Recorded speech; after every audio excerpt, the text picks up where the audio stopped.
Indonesia, bangsa dan negara, rumah ideologi Pancasila. Bismillahirrahmanirrahim. Pemirsa tercinta yang dirahmati Allah, Tuhan Yang Maha Esa, bersua kembali di monolog sederhana kanal Hikmatologi. Mencerdaskan, melembutkan, mendewasakan hati nurani adalah pembelajaran kita sebagai anak bangsa Indonesia dalam sehari-hari. Tentu saja upaya memahami sampai dengan mengamalkan nilai luhur Pancasila niscaya bagi insan bumi pertiwi. Pemirsa yang dirahmati oleh Allah, euforia politik, luap gembira yang nyaris begitu bebas, sebebas-bebasnya dalam mengungkap kata, dalam bersikap, berperilaku, adalah dampak dari penerapan sistem demokrasi yang sudah mengarah pada demokratisme. Setiap gagasan yang diimbui dengan kata belakang isme adalah berhala-berhala modern yang acap kali sangat bersahwat untuk meluluh lantakkan ajaran kepercayaan dan agama, termasuk di dalamnya Pancasila. Mengapa dikatakan bahwa demokrasi dampaknya demikian luas pada sendi-sendi kehidupan berbangsa dan bernegara? Karena kebebasan yang nyaris mutlak hanya akan menghasilkan kesia-siaan belaka. Tak jarang satu cendekiawan, atau lebih tepatnya satu ilmuwan dengan ilmuwan lain, satu pendakwah dengan pendakwah lain, saling beradu argumen, saling menantang untuk berdebat. Tak ubahnya seperti politikus-politikus yang bersahwat rakus pada tahta dan masa.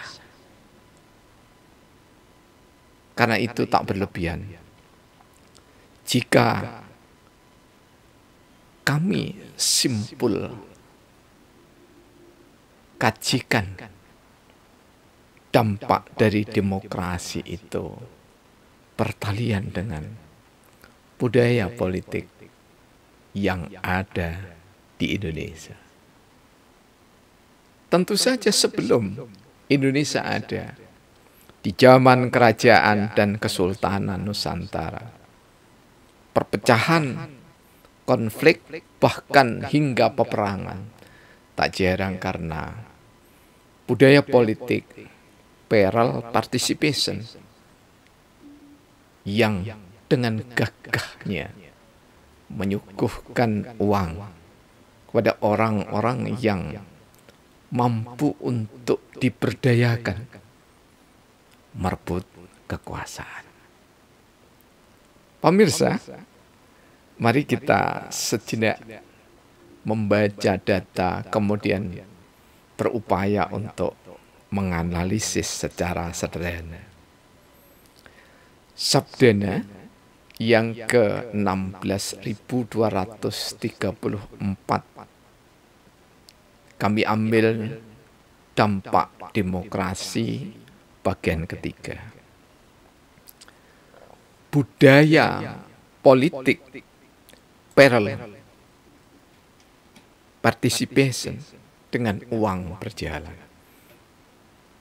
Bagi bola api yang ditendang ketika permainan kian lama, api makin membesar, tak terkendalikan. Konglomerat setidaknya hartawan mencengkeram berkuku setan. Setiap jelang pemilihan umum sudah siap badan. Badan yang berhias harta benda. Janji dimaniskan. Sunyi perencanaan strategis kecuali sekedar janji di angan-angan. Selaket Hadiningrat Kota Malang 20 September 2022. Jika disimpulkan dalam kata atau kalimat sesepuh Jawa khususnya, mohon maaf karena yang kami ketahui sementara dari Jawa, data yang kami ukir dalam Sabdana Dampak Demokrasi ketiga, yakni adalah dono weweh ngalap pati. Maknanya atau artinya, terjemahan bebasnya, memberi namun berharap kematian. Apa kedemikian tragisnya pemberian itu, sehingga sampai sesepuh Jawa mengatakan dono weweh ngalapati, menabur harta benda yang berupa serpihan-serpihan pada rakyat kecil, sembako, kalender, payung, dan cuilan-cuilan kecil harta benda milik para hartawan ataupun konglomerat yang disebut dengan partisipan politik, namun lebih mengarah pada perilaku politikus atau politiking. Jika politikus bisa dimaknai poli itu state atau negara, tikus adalah binatang pengerat.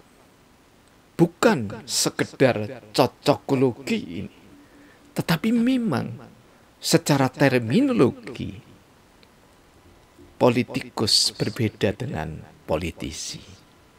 Jika politisi yang terambil dari kata dasar politics adalah wisdom, kearifan, kebijakan, maka ketika orang-orang arif berperilaku politik, bersikap politik, maka jika dia harus menebarkan pesona harta benda, tidak ada yang diharapkan kecuali memang berbagi cinta, berbagi kasih sayang.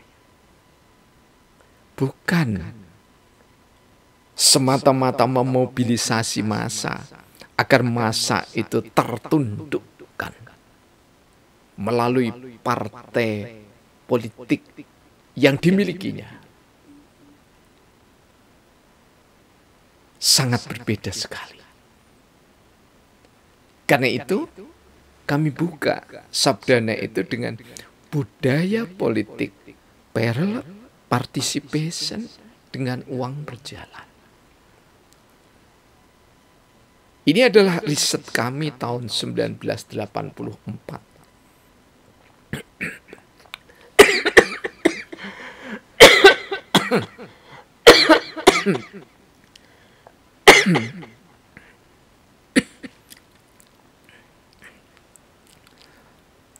Mohon maaf tersedak ini ya. Karena kami memang memilih siaran tunda, maka tersedak itu juga tidak akan diedit. Pemirsa, budaya politik parallel participation, berjalan dengan uang, itu bukan hari ini saja. Jika berdasarkan penelitian kami tahun 1984, setidaknya di tahun itu kami tidak sekedar tahu, tetapi kami meriset, menginterview dengan mendalam. Dalam tata krama tradisi penelitian kualitatif itulah yang disebut dengan in-depth interview. Kami larut dengan saudara-saudara kami yang digerakkan dengan uang itu, larut dalam pengertian, terus mencoba mengikuti kiprah dari orang-orang yang bergerak dalam pembangunan, namun semata-mata karena uang. Bagai bola api yang ditendang ketika permainan. Karena latar belakang ini dari Kabupaten Jombang, tepatnya di Desa Purworejo, Kecamatan Tembelang. Dekat kurang lebih 5 km dari pesantren Tambak Beras. Maka tentu saja kami mengambil istilah bola api sebab bola api itu merupakan salah satu permainan tradisi santri-santri yang ada untuk sepak bola menggunakan kelapa yang sudah dibakar.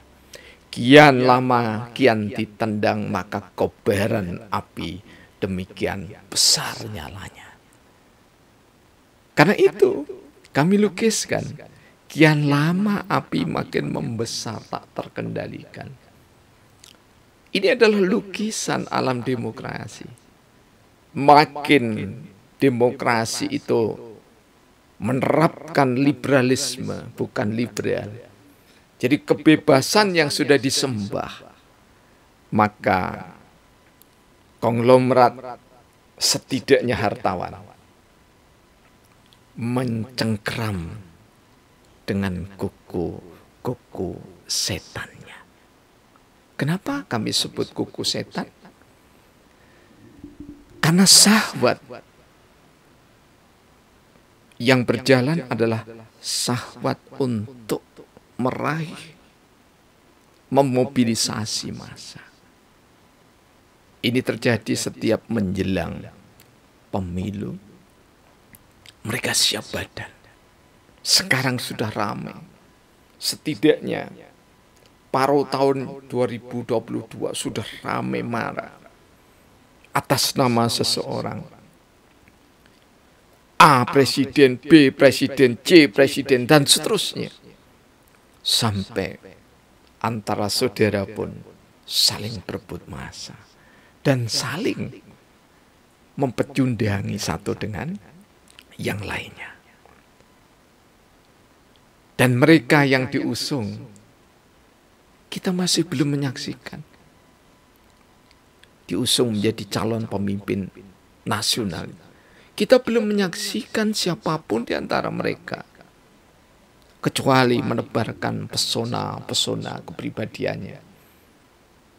Dan itu sah jika memang asli seperti itu. Sunyi perencanaan strategis. Kecuali sekedar janji di angan-angan. Ini dampak dari demokrasi. Partisipan partai politik lebih sibuk untuk memobilisasi massa, tidak mensosialisasi, tidak mendidik. Padahal tugas partai di antara yang terpokok adalah bagaimana mendidik anak bangsa ini agar paham terhadap kewajiban politik, paham juga bagaimana menjalankan hak politik, tidak saling menista satu dengan yang lainnya. Menjadi aneh ketika kita merasa menjadi pemilik sah, pewaris sah nilai-nilai luhur Pancasila, namun ketika menjelang pemilu apalagi saat-saat kampanye, di mana kampanye seharusnya menjadi bagian integral dari sosialisasi atau pendidikan politik, namun sangat naif, karena justru yang kita saksikan adalah satu dengan yang lainnya, anak bangsa saling menyindir, tak jarang saling menista, bahkan di bagian masyarakat terbawah tak jarang saling bermusuhan.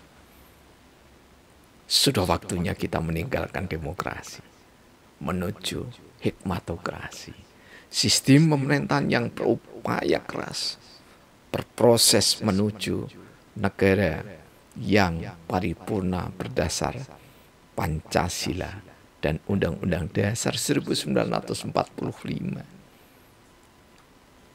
Amandemen dikeluarkan, dipakai yang bagus, kemudian ditetapkan kembali kepada Undang-Undang Dasar 1945.